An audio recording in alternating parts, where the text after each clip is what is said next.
So kita pergi kepada pindahan 2.6 untuk makluman tuan-puan dan perempuan, AM 2.6 ni pindahan adalah merupakan satu bahagian yang baru ataupun satu bab yang baru dalam pengurusan aset alih ini. Okey, kalau dulu pindahan ni dia di bawah pelupusan, tapi dalam perkeliling 2018 ni, so dia telah dipecahkan menjadikannya pindahan ni satu section yang baru. Okey, satu section yang baru. Saya kita pergi kepada yang pertama is tafsiran, yang kedua objektif, yang ketiga tempoh pendaftaran pindahan aset alih, dan yang keempat permohonan pindahan aset alih, yang kelima is tata cara pindahan aset alih, dan yang keenam is laporan pindahan aset alih. So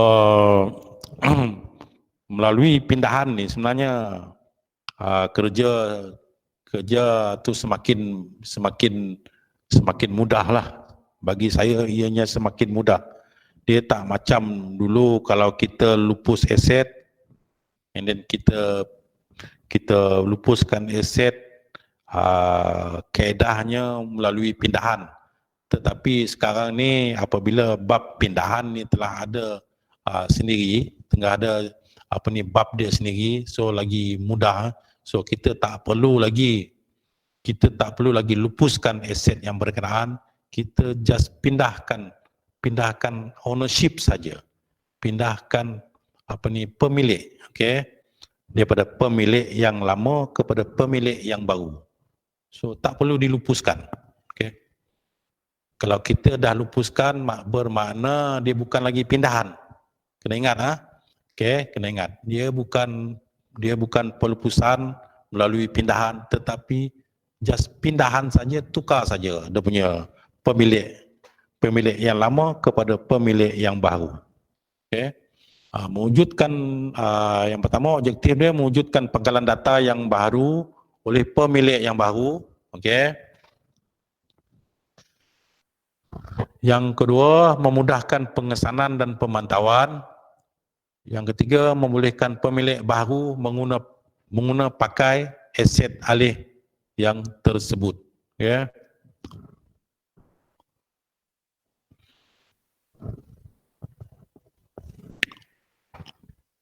Okey. So dia punya proses pemindahan ni, dia punya proses pindahan antara Jabatan Persekutuan dan juga Jabatan Persekutuan. Okey. Jabatan Persekutuan dan Jabatan Persekutuan yang lain. So, yang paling penting dekat sini ialah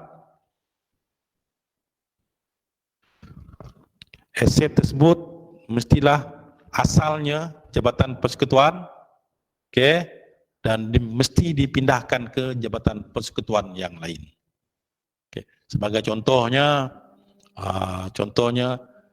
kalau aset di Intan ni ada lebihan, okay, aset di Intan ni ada lebihan, okay, kita boleh pindahkan ke sekolah mana yang kita suka lah. Itu contohnya. Maknanya Intan berada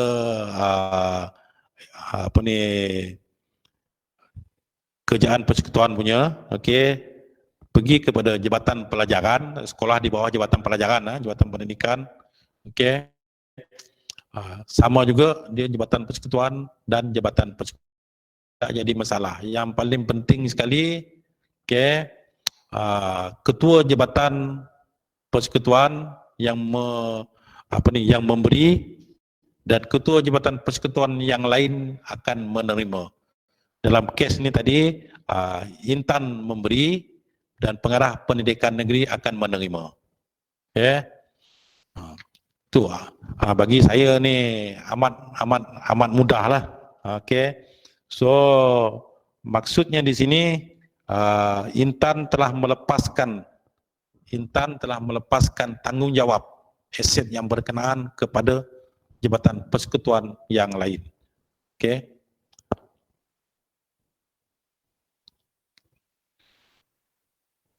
Setiap aset alih hendaklah didaftarkan dalam tempoh 2 minggu dari pengesahan penerimaan. Maksudnya jabatan baharu ni tadi, dia mestilah dalam tempoh 2 minggu. Okey, dia hendaklah mendaftarkan mungkin di dalam QPA 3 ataupun QPA 4. Okey, dalam tempoh 2 minggu. Sama ada pendaftaran tersebut secara manual ataupun secara online. Dalam tempoh 2 minggu. Okay. Berdasarkan kepada permohonan daripada PTJ dengan menggunakan borang pindahan aset QPA 17, okay, Ketua Jabatan adalah mempertimbangkan permohonan di QPA 17. So QPA 17 inilah merupakan borang induk dia untuk borang untuk pindahan aset alih. Okay. Kita tengok dekat sini tanda tangan Ketua Jabatan, tanda tangan Ketua Jabatan yang penyerah, dan Ketua Jabatan, tanda tangan Ketua Jabatan yang menerima. Okay. Itu yang paling penting sekali.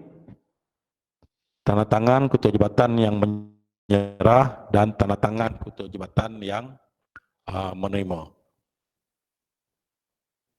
Maksud Ketua Jabatan di sini ialah pengarah. Okey. Pengarah.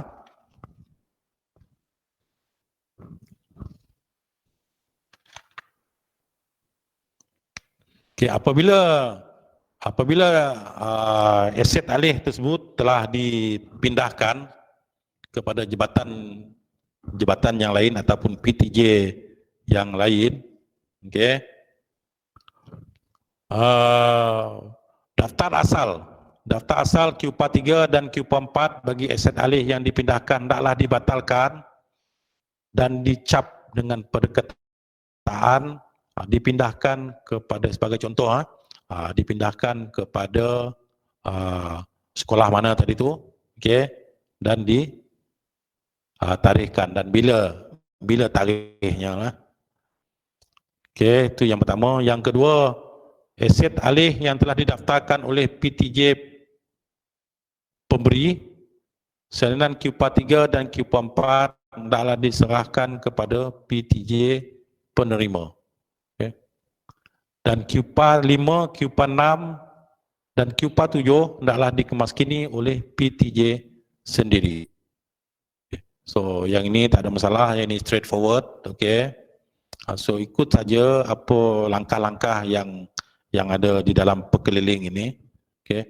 PTJ penerima hendaklah mendaftar semula. Ini yang paling penting sekali. Jangan terima saja lepas tu tak daftar. Okay.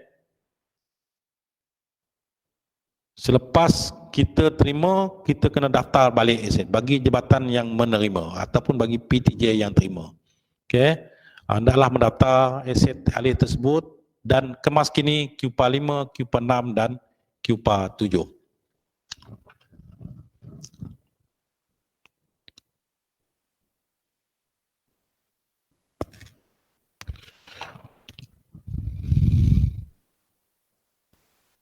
Okay, aset alih yang dipindahkan antara PTJ bagi tujuan latihan dan pameran hendaklah didaftarkan semula oleh PTJ yang penerima. Okay. Aset alih yang dipindahkan untuk tujuan latihan atau pameran hendaklah digunakan bagi maksud tersebut saja. Maksudnya di sini untuk tujuan latihan untuk tujuan latihannya untuk latihan saja dan tidak dibenarkan sebagai contoh kenderaan. Okay. Tidak dibenarkan untuk digunakan di atas jalan raya selepas dia dibaiki. Okay. So hendaklah mesti mengikut tujuan asal pindahan tersebut. Okay. Bagi kenderaan yang dipindahkan untuk tujuan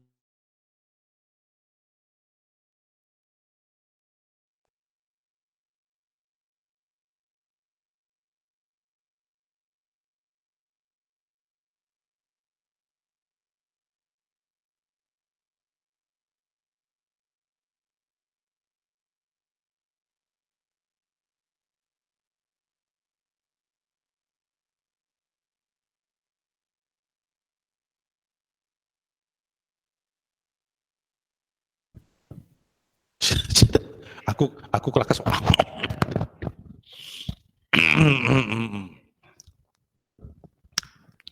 Okey. Saya rasa kita pun dah nak sampai ke penghujung nak sampai ke penghujung. Mungkin last slide saya. Okey. Saya difahamkan ada gangguan tentang line kita ataupun talian kita ada gangguan, ada masalah. Okey. Setakat ni saya telah pergi kepada mungkin slide yang penghujung. Okey, mungkin slide yang penghujung. Okey, sambung tadi laporan pindahan QPAL 18. Maksudnya di sini PTJ yang memberi Okey, PTJ yang memberi hendaklah menyediakan laporan pindahan. So dihantar kepada ibu pejabat dan juga di peringkat ibu pejabat dan juga di Perbandaran Malaysia sebelum 15 Mac tahun yang berikutnya. Bagi pindahan aset alih ni, setakat ni lah Intan Sarawak telah berjaya melakukan pindahan aset kepada PTJ yang berkenaan. Okey. So saya rasa bagi jabatan-jabatan lain pun tak ada masalah. Yang paling penting sekali tanda tangan ketua jabatan yang memberi dan tanda tangan ketua jabatan yang menerima. Okey, itu yang paling penting sekali.